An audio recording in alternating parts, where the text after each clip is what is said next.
Crises inesperadas de desespero, medo inexplicável e intenso de que algo ruim aconteça, mesmo que não haja motivo algum para isso. Uma sensação que afeta a rotina do seu dia a dia e muitas vezes te impede de ter uma vida normal. Atualmente, 9% da população brasileira sofre com algum transtorno de ansiedade e a síndrome do pânico se insere aí. O Opinião Livre de hoje está recebendo mais uma vez a psicanalista doutora Aline Padilha Abrantes. Muito obrigada pela sua presença mais uma vez. Obrigada eu pelo convite, Silvia. E falar de um tema, né, que a gente foi tão dito sobre a síndrome do pânico e de repente a gente acha que acalmou, que, né, as pessoas não estão tendo mais, as pessoas estão curadas, mas não. A síndrome do pânico ela atinge mais pessoas do que imaginamos e já se tornou muito, praticamente assim, banal você encontrar em qualquer lugar uma pessoa com síndrome do pânico. Então vamos definir, como é que surgiu a síndrome do pânico na sociedade? Então, a síndrome do pânico, né, ela é uma presença discursiva na cultura do século XXI, né? O que eu quero dizer com isso? Ela está, como você disse, né?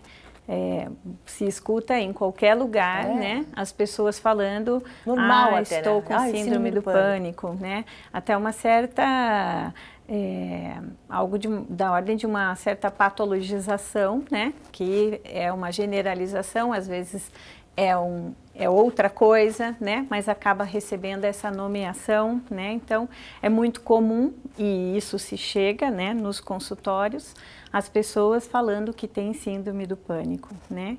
Se retomarmos, né, esse nome, né, que eu coloquei que está aí no discurso da sociedade, síndrome do pânico, né, ele é uma nova roupagem para aquilo que Freud, né, há 100 anos atrás, apontava como neurose de angústia. Né? Neurose de angústia.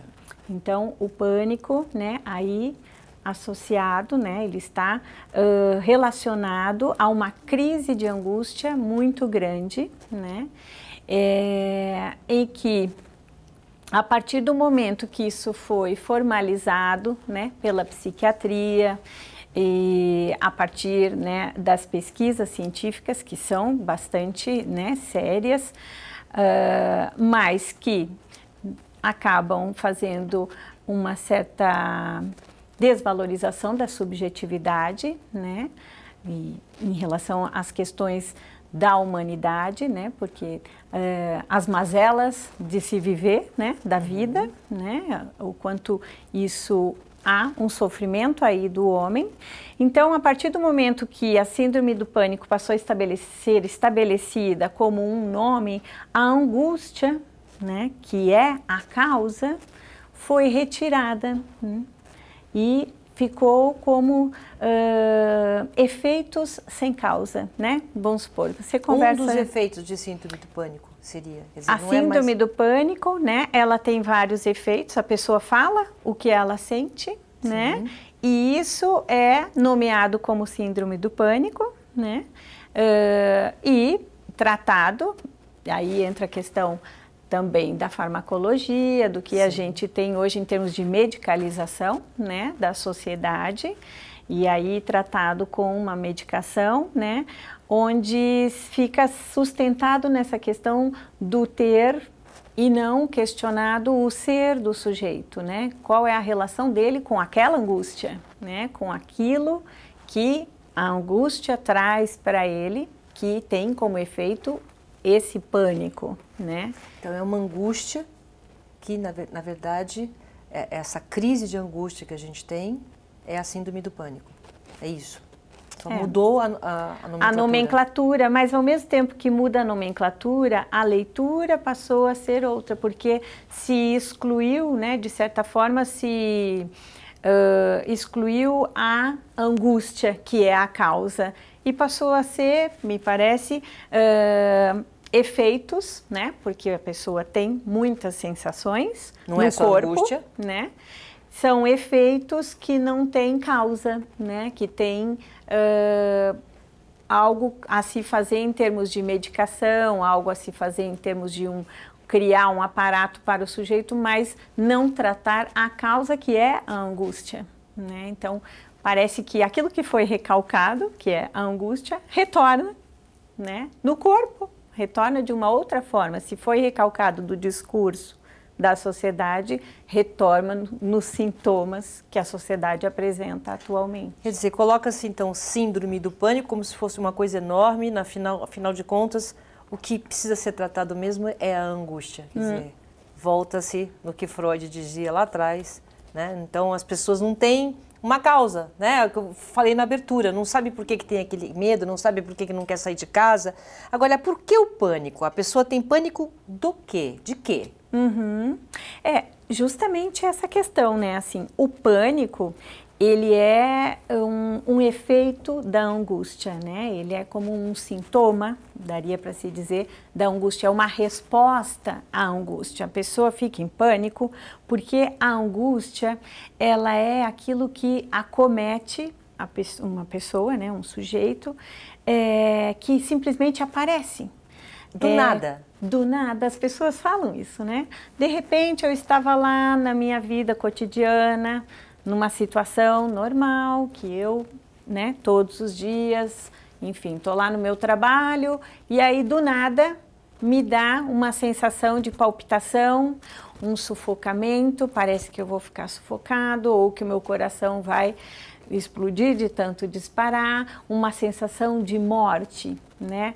É algo que acomete o corpo, né, que invade e que o sujeito não consegue lidar com isso com palavras, não consegue nomear, consegue dizer o que sentiu, mas não dá um sentido para aquilo. Não sabe qual é a causa, o que causa aquilo. De repente ficar com aquela angústia, isso? De repente ficar com palpitação, as pessoas que vão no seu consultório não conseguem dizer qual é a causa.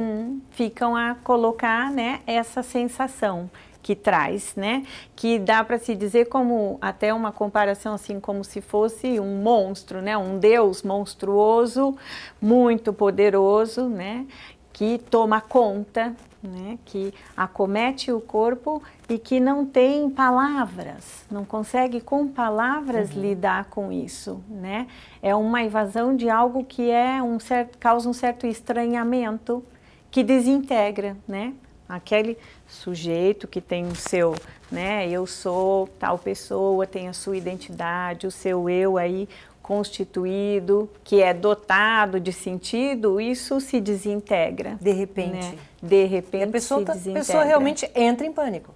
Sim. Com a sensação que está sendo causada. Sim.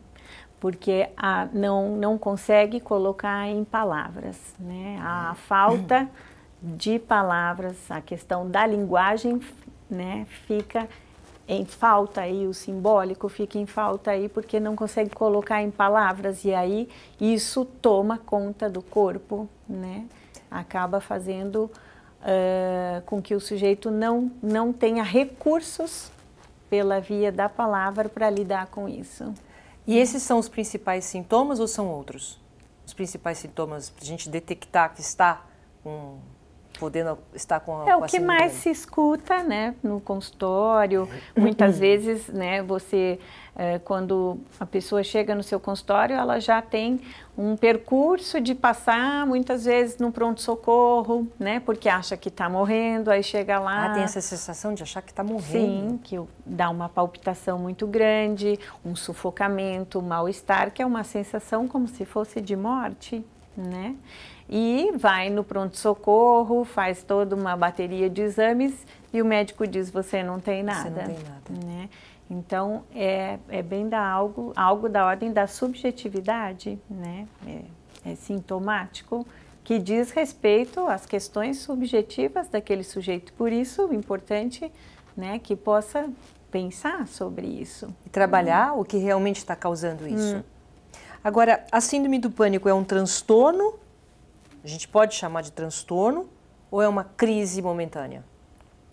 Um transtorno é algo da ordem que remete a uma doença, né? Algo que se pode curar, né? E que se cura retirando, né? A crise de angústia, né?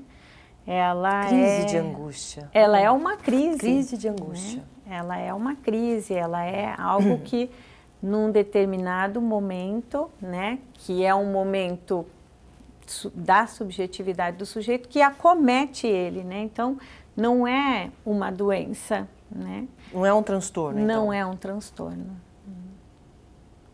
É um momento, então a gente pode dizer que é uma crise que passa. É uma crise. Mas esse transtorno, você dá um remédio? Esse transtorno, perdão, essa crise, dá um remedinho que passa? A medicação, eu acho que ela para alguns casos, ela é importante, né? Quando a angústia é tão grande que o sujeito não consegue, né, que paralisa o sujeito, que ele não está conseguindo lidar minimamente com a situação, a medicação ela pode ser um aliado, né, do trabalho, né? Ela vem como um aliado, mas ela não é a cura, né? Seria um aliado para que o sujeito possa também ficar um pouco mais tranquilo para lidar com a causa, para trabalhar a causa, né? Que a causa da angústia. Que pode ser muitas coisas, né? Pode ser um momento que a pessoa está vivendo e aí ela tem que você, no caso como psicanalista, vai trabalhar aquele momento, não a crise de angústia. É isso? A angústia, né?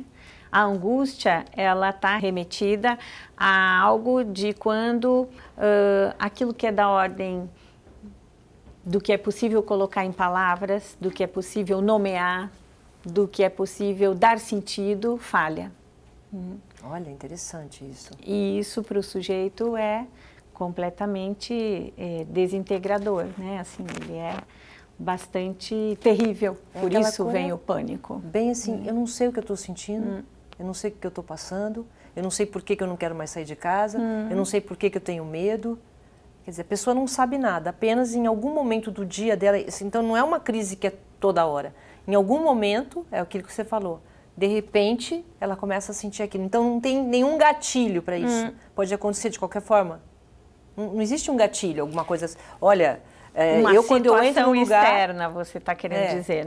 Não existe uma situação externa que vá, né, trazer o pânico. É diferente, por exemplo, de uma situação de pânico mesmo, né? Nós estamos aqui e acontece, sei lá, um assalto, uma invasão, um terrorista. Aí dá um pânico porque teve uma coisa externa. Você tem uma situação externa que lhe causou o pânico.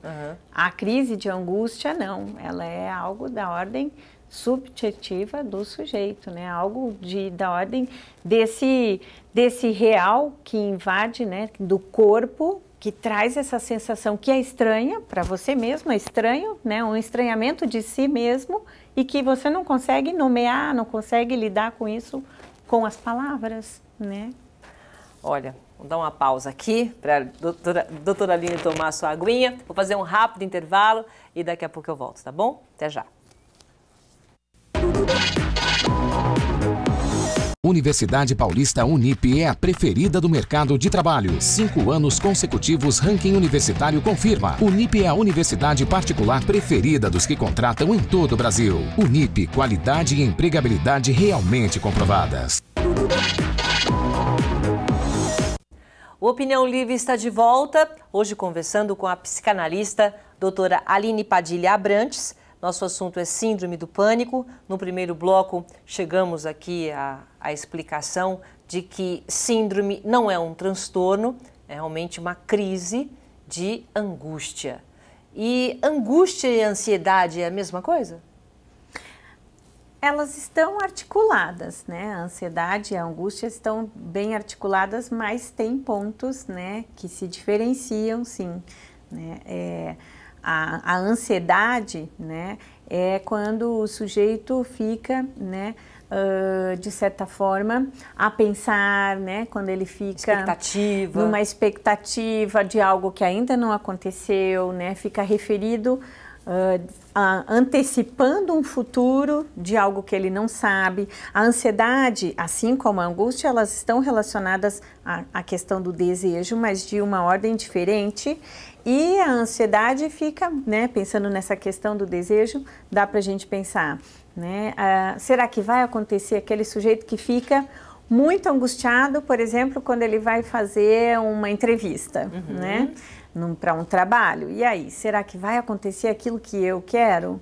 Será que não vai acontecer? Até mesmo quando a possibilidade de acontecer o que quer traz uma ansiedade muito grande. Mas isso não é normal, Aline, doutora Aline? Não é normal? A ansiedade faz parte. Né? A gente fica até na expectativa. A angústia. Será que vai dar certo? Se não vai? É uma coisa normal, isso não é uma crise de angústia.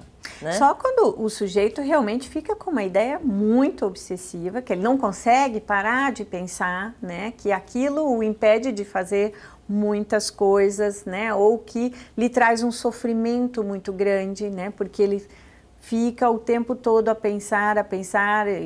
Mas aí pensar do lado ruim, que possa acontecer uma coisa ruim, é isso? Das duas formas, seja que aquilo que ele quer se realize ou não, mas que no momento anterior, porque a ansiedade é num momento anterior, né? Esse momento anterior se torna muito sofrido, né? Que ele não consegue parar e se tranquilizar, né? Mas fica a pensar nisso. A angústia também, ela faz parte, né? Ela é um sentimento, um afeto que faz parte, né? Mas é numa certa medida, né? A questão é quando há uma crise de angústia. Aí isso se torna insuportável, né? É uma invasão muito grande para o sujeito, né? Que aí ele não tem recursos simbólicos para lidar com isso. Agora, pânico é diferente de fobia? O pânico e a fobia, né, é aquela, dá pra gente dizer que a fobia, ela lida, né, ela também é uma resposta à angústia, mas de um jeito diferente da crise de angústia. Como? Né? Diferente do pânico, né, que tem na crise de angústia. Por exemplo, numa fobia, o sujeito, ele tem um recurso simbólico, né? Ele tem a linguagem, ele nomeia. Eu tenho medo de alguma coisa. De tal coisa, né? A fobia, ela tem uma função, né? De transformar aquele objeto que tem medo, por exemplo, uma barata, num significante, e isso é em palavras, né? Porque você nem precisa mostrar uma barata, você fala barata, né? A pessoa já associa. Mas ela tem o recurso simbólico aí, né? Ela fala, tem um nome, esse medo que ela tem um nome. Então, é a fobia. A crise de angústia não tem esse recurso simbólico. O pânico, não. O sujeito fica invadido e não sabe nomear, não sabe dizer, é do nada, né? Como você estava falando. De repente, então, algo invade, né? Que toma o corpo dele, ele fica reduzido a um puro corpo que tem sensações e que ele não consegue nomear. Então, a gente não pode dizer que tem medo, né? É fobia, né? A gente tem fobia. É a mesma coisa, medo e fobia? Medo... A fobia é algo da ordem mais digamos que dá para se dizer que é mais complexo, né? Medo muitas vezes você tem, mas você enfrenta uma fobia e lhe impede. Né? Olha só, medo a gente enfrenta, fobia nem tanto. Então tem fobia a barata, fobia a alguma coisa, tem um nome, então realmente é uma coisa mais forte. É diferente de pânico. De medo. No caso aqui a gente está falando, pânico é diferente de fobia. Nessa comparação, o pânico já tem da crise de angústia. Ela não tem, né, uma situação para o sujeito poder localizar, não tem, né, um nome, né? Ele não consegue lidar com o recurso, não há o recurso da linguagem simbólico para lidar com isso que invade o corpo, que é uma sensação estranha. Então é errado falar, eu tenho pânico de barata. Tá errado. É errado. Não, é importante, a gente está nomeando aqui os nossos medos, as nossas angústias e os nossos pânicos aqui, né? Para você não errar. Todas as questões estão articuladas, né? Em relação ao inconsciente, não há assim, né, uma coisa separada da outra, está tudo muito articulado. Mas dá para se dizer que a fobia, o sujeito tem esse recurso, né, que é simbólico, que é da ordem do simbólico, da linguagem para lidar, né, para fazer algo com a fobia. Na crise de angústia, não há, né, a falta do simbólico aí. Bom, você viu que dá para falar de várias coisas aqui, né? Mas como o nosso programa é Síndrome do Pânico, quem já teve uma crise e se curou, há risco de ter novamente? Teve essa crise de angústia, essa crise de Síndrome do Pânico. Ela já teve uma vez, ela pode se curar e ter de novo? Difícil dizer, né? Pode ser que sim, pode ser que não. Depende. Depende do quê? Depende do sujeito, do trabalho que ele está fazendo com isso, né? Às vezes pode retornar, né? Aquilo que não é trabalhado com a palavra, retorna no corpo. Como assim? Explica melhor. A gente falar aquilo que está sentindo, é isso? Fazer um trabalho com a palavra, poder nomear isso, né? Que não é conversar com um amigo, mas um trabalho específico, né, de análise com isso, com a angústia, para saber o porquê. Por que que a angústia veio naquele momento, né, da sua vida, né? O que ela tem a ver com o seu ser, né, com as suas questões, o que essa crise de angústia que lhe traz sintomas, né? E os sintomas, eles podem ser interpretados, né? O sujeito pode construir um saber aí sobre isso, né? E aí lidar de uma outra forma. Isso quer dizer que essas crises podem continuar, mas ele aprende a lidar com elas, é isso? Não tem uma cura? Essas crises de angústia? A crise pode se transformar com o trabalho, sim. Pode se apaziguar, sim. Aquilo que sempre me angustia, de repente eu falo, puxa, não me angustia mais. Porque você enfrenta, mesmo sem saber o que é, o que causa, a gente consegue passar isso interpretando o momento que está vivendo. Como é que, assim, clinicamente falando, como é que a pessoa... Porque, olha, é difícil... Você não conhece alguém que já não teve uma crise de angústia. Eu estou tão angustiado hoje, eu não sei o que é. E nem sempre a gente pode definir que todas as pessoas estão com síndrome do pânico, né? Pode ser uma crise momentânea. Quando você detecta isso na clínica, no consultório, isso pode passar, as pessoas podem se curar e não ter mais essa crise? Podem. Sem precisar de remédio, muitas vezes? Às vezes o remédio ele é um aliado para um determinado momento, né? Quando a crise está realmente aí presente, né? E depois ele pode, né, deixar o remédio e seguir com o seu trabalho, né, de análise e há aí uma transformação, né? Algo de uma transformação que a crise não aparece novamente. O que a psicanálise pode fazer diante da síndrome do pânico, já que eu aprendi que não é transtorno? O que ela pode fazer diante desse... essa angústia, vai? Qual que é o tipo de tratamento que as pessoas podem ter? Da crise de angústia, né? É justamente com isso que escapa a palavra, né? Que o sujeito não consegue nomear, que ele não consegue... É pela palavra, né? É no jogo de palavras que no trabalho vai poder auxiliar, né? Esse sujeito, a pessoa, a construir, né?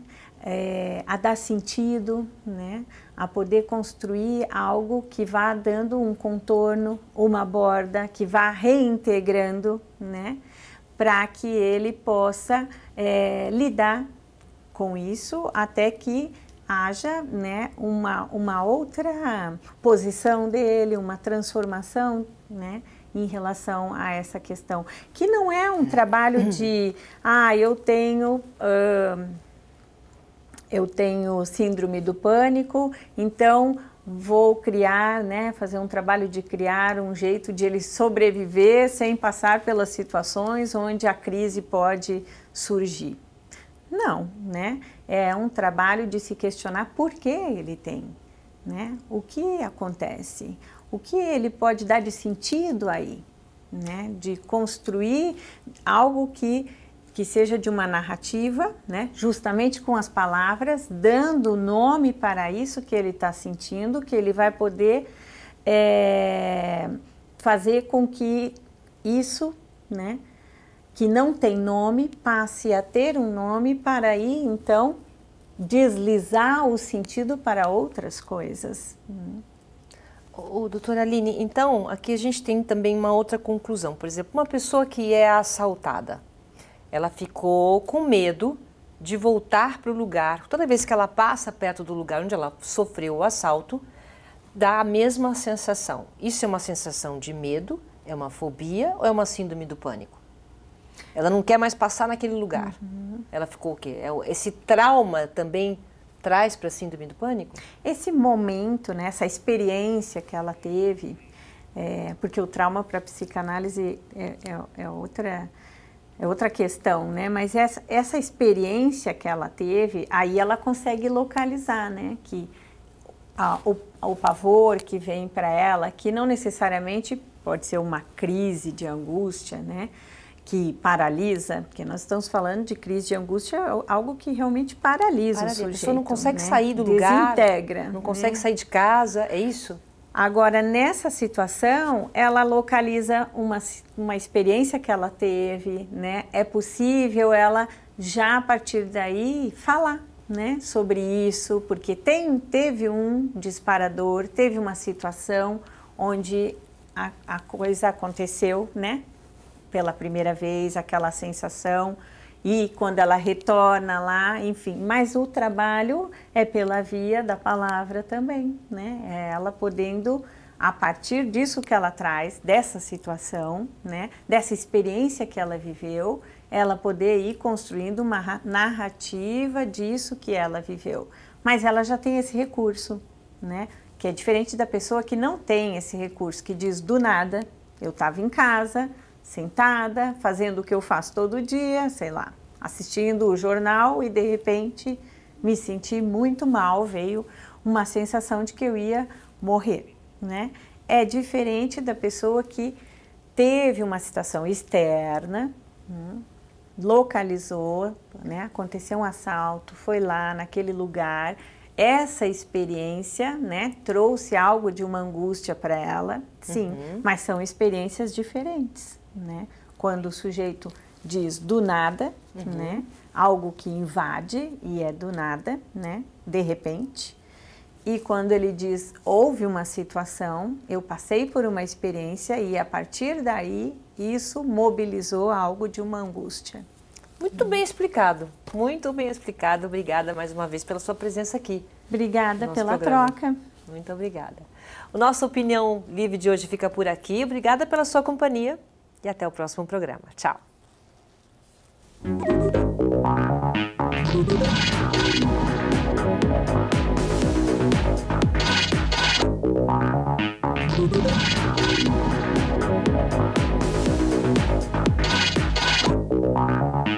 Universidade Paulista Unip é a preferida do mercado de trabalho. 5 anos consecutivos, ranking universitário confirma. Unip é a universidade particular preferida dos que contratam em todo o Brasil. Unip, qualidade e empregabilidade realmente comprovadas.